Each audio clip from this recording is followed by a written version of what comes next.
Mr. Willowby's Christmas Tree, written by Robert Barry. Mr. Willowby's Christmas tree came by special delivery, full and fresh and glistening green, the biggest tree he had ever seen. He dashed downstairs to open the door. This was the moment he'd waited for. "A magnificent tree, splendid!" he cried. "Please, sir, won't you carry it right inside? I think it might look best this year, right in the parlor corner here." But once the tree stood in its place, Mr. Willowby made a terrible face. The tree touched the ceiling, then bent like a bow. "Oh, good heavens!" he gasped. "Something must go!"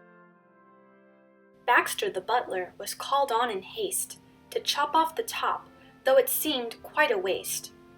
"That's great!" Mr. Willowby cried with glee.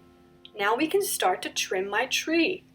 When the trimming was well underway, the top was placed on a silver tray.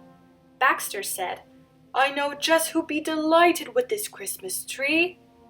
So it was presented to Miss Adelaide, Mr. Willowby's upstairs maid. "Won't this tree be a pretty sight when I have it trimmed later tonight? But the top, oh dear, I'm so afraid, will have to be cut," sighed Miss Adelaide. And so with scissors, sharp and long, she snipped off the top while she hummed a song.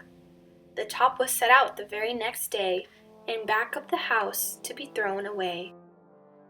That little treetop caught the eye of Tim the gardener passing by. He certainly was not about to see that little tree thrown out. He hurried it right home, straight away, to see what Mrs. Tim would say. "Fa la la, surprise, surprise!" His wife could not believe her eyes. "But our house," she said, "is so snug and small. I do not believe we need it all." And before Tim had a chance to shout, she cut off the top and threw it out. Barnaby Bear was padding by. It almost hit him in the eye. Now who would throw a tree away so very close to Christmas Day? "I'll take it home, that's what I'll do.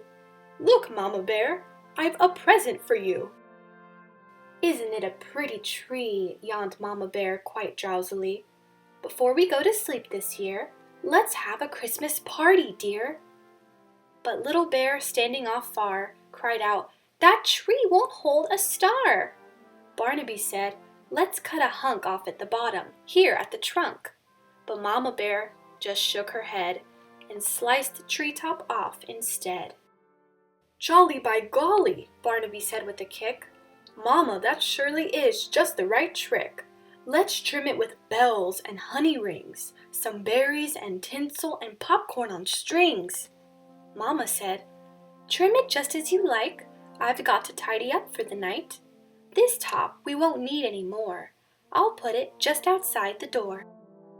Later on that frosty night, Frisky Fox came into sight.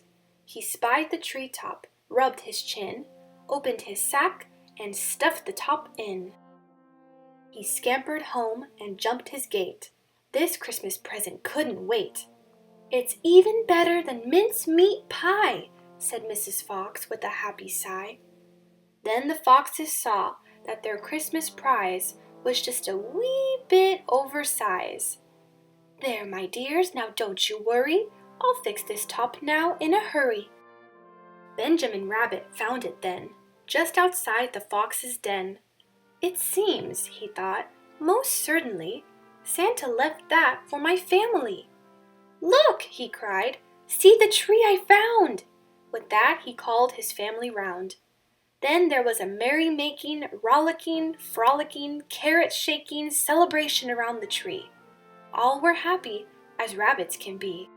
Benjamin Rabbit, with his own hand, sliced a carrot and made a stand. "Now let's see how this will look in our little chimney nook." But right away the children cried, "Look! It's leaning off to one side!" "It's too tall, that's all," said Mrs. Rabbit. And as though it were a summer carrot, she gave it a chop and threw away the top. Then Mistletoe Mouse just happened to see that tiny tip of a Christmas tree. He pulled it through the snow and ice, up some stairs. he fell down twice. At last he reached his cozy house. "It's just the right size," said Mrs. Mouse. Then at the top, if you please, they put a star made out of cheese. Oh, wasn't it grand to have a tree exactly like Mr. Willowby? The end.